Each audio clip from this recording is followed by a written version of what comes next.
নমস্কার বন্ধুরা, সবাই কেমন আছো? আশা করি ভালো আছো। তোমাদের ভালোবাসায় আমিও ভালো আছি। আজকে আমি একটা মাছের রেসিপি তোমাদের সঙ্গে শেয়ার করব। সেটা হচ্ছে কই মাছ।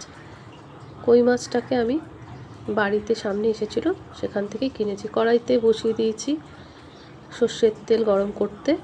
এবার আমি মাছগুলো কেটে ধুয়ে গুছিয়ে নিয়ে এসেছি, সেটাও তোমাদের সঙ্গে একবার দেখিয়ে দিচ্ছি। দেখো, 5টা কই মাছ একদম নড়ছিল জ্যান্ত।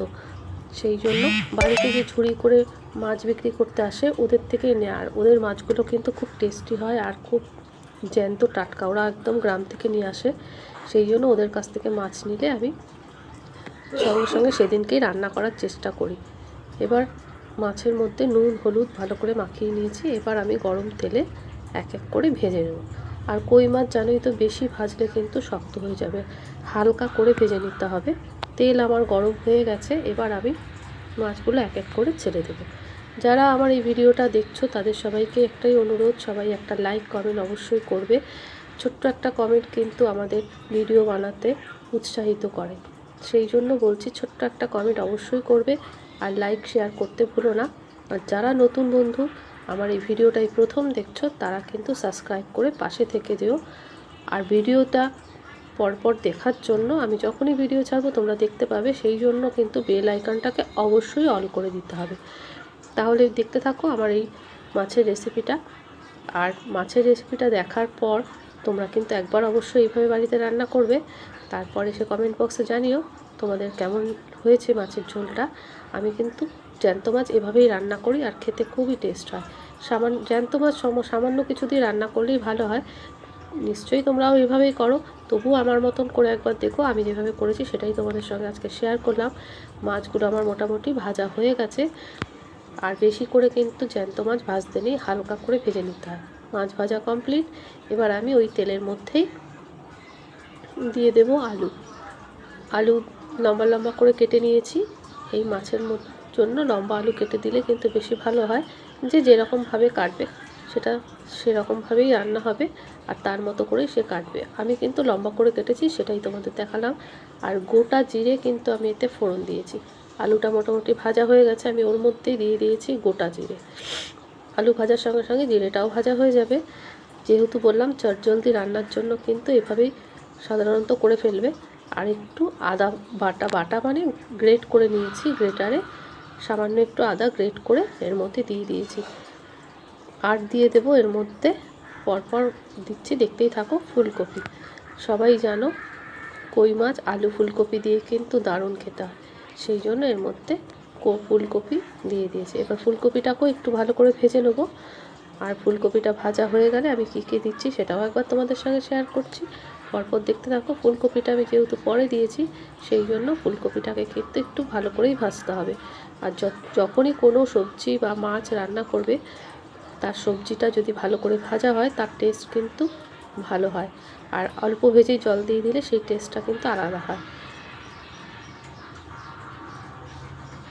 যাই হোক, আমার মোটামুটি এগুলোকে ভাজা 2 থেকে 5 মিনিট লাগবে আমার ফুলকপিটা ভাজতে। সেটার জন্য আমি একটু ফুলকপিটা ভেজে নিয়ে তারপর আমি এর মধ্যে দিয়ে দেবো টমেটো।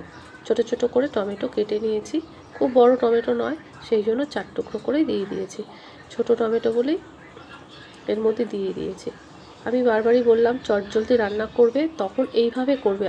স্টেপ বাই স্টেপ কিন্তু আমি ওইভাবে করছি না, আমার তাড়া আছে। আমি সেই জন্য আমাকে রান্নাও করতে হবে এবং ভালো রান্না করতে হবে, সেই জন্য কি করব, এইভাবেই করব।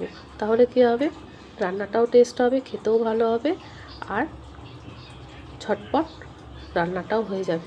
দেখতেই পাচ্ছ আমি বড় বড় করে কিন্তু টমেটো কেটে দিয়েছি, আর টমেটো তেলে দেওয়ার সঙ্গে সঙ্গে নরমও হয়ে যায়। এবার সব কিছু দিয়ে এভাবে নাড়তে থাকবে। তারপর আমি দিয়ে দেব হলুদ গুঁড়ো। সব কিছু মোটামুটি ভাজা হয়ে গেছে, টমেটোটাও এর মধ্যে গলে যাবে। এর মধ্যে দিয়ে দিলাম আমি এবার বড় চামচ 1 চামচ হলুদ গুঁড়ো, জিরে গুঁড়ো, আর দিয়ে দেব ধনে গুঁড়ো। এবার কেউ যদি ধনেটা পছন্দ না করো তাহলে তোমরা স্কিপ করতে পারো। আমি কিন্তু এর মধ্যে সামান্য ধনে গুঁড়ো দিয়েছি। দেখতেই পাচ্ছ ধনে গুঁড়ো, জিরে গুঁড়ো, হলুদ গুঁড়ো পরপর আমি দিয়ে দিলাম। এবার এর মধ্যে একটু লঙ্কার গুঁড়োও দিয়ে দেবো, লাল লঙ্কার গুঁড়ো দিয়ে দিয়েছি। এবার এর মধ্যে সব কিছু মশলা ঘরে থাকা মশলাই আমি ইউজ করেছি। আর এর মধ্যে কিন্তু দিয়ে দেবো কাঁচা লঙ্কা। কাঁচা লঙ্কাটার ফ্লেভার তো জানোই, মাছেতে কাঁচা লঙ্কার ফ্লেভারটা খুবই ভালো লাগে, সেই জন্য দিয়ে দিলাম কাঁচা লঙ্কা। এবার এগুলোকে সব একসাথে আবার ভালো করে একটু ভেজে নেবো।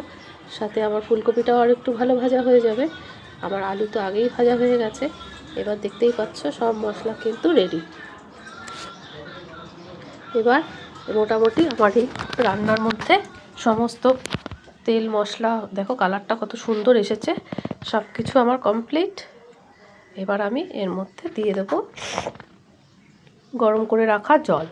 এবার জলটাকে দিয়ে আমি এর মধ্যে ঢাকা দিয়ে দেবো।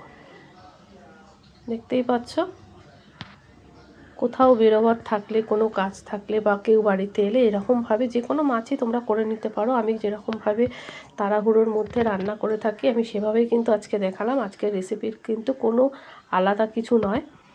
এবার দিয়ে দেব নুন। নুন দিয়ে ভাজলে, জানো তো, নুন দিয়ে ভাজলে পরে সেই ভাজাটা কিন্তু একটু নরম হয়ে যায়, সেই জন্য কিন্তু আমি নুনটা পরেই দিলাম। এবার দেখতে পাচ্ছ মাছগুলো আমি সমস্ত ভেজে রেখেছি, খুব কড়া নয়, খুব হালকা না।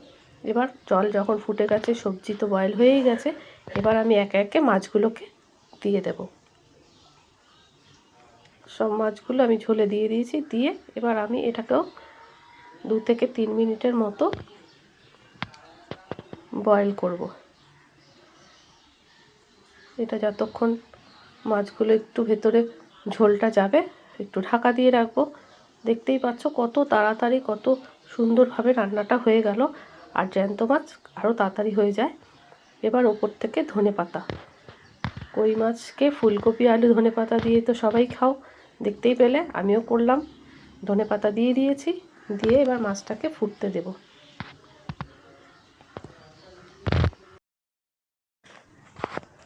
এবার আমাকে এই মাছটার ফুটতে বেশ কিছুটা সময় দিতে হবে, যাতে মাছের মধ্যে ভালোভাবে ঝোলটা যায় এবং খেতেও টেস্ট হয়। সত্যি বলছি, এই জ্যান্ত মাছটা এত টেস্ট হয়েছিল। আর মাছগুলো কিন্তু খুব টাটকা ছিল।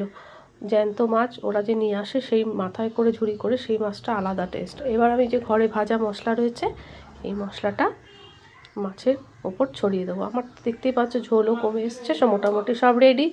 এবার আমি এর মধ্যে ভাজা মশলাটা দিয়ে দিলাম। ভাজা মশলাটা দেওয়ার পর এটাকে চাপা দিয়ে 2 মিনিট একটু না রাখলে বেশ ভেতরটায় যাবে না, সেই জন্য ভালো করে নাড়িয়ে চাড়িয়ে 2 মিনিট আমি এই ঝোলটাকে আর একটু ফুটতে দেবো। আমার দেখো, দেখতেই পাচ্ছ ফুলকপিও নরম হয়ে গেছে, আলু তো আগে থেকেই নরম হয়ে গেছে, যেহেতু চন্দ্রমুখী আলু সেহেতু আগেই নরম হয়ে গেছে। ঝোলের কালারটা দেখে বুঝতেই পারছো খুব সুন্দর হয়েছিল। এইও বানাবিয়ে তোমাদের সঙ্গে শেয়ার করলাম। যদি রেসিপিটা তোমাদের ভালো লাগে, লাইক শেয়ার কমেন্ট করতে ভুলো না। তাহলে ভিডিওটা আমি এখানেই শেষ করছি। টাটা, বাই বাই, ভালো থেকো, সুস্থ থেকো, অনেক অনেক ভালোবাসা। এতক্ষণ আমার সঙ্গে এই ভিডিওটা দেখার জন্য, আমার পাশে থাকার জন্য অসংখ্য ধন্যবাদ। তাহলে আমি ভিডিওটা এখানেই রাখছি। Tata, bye bye.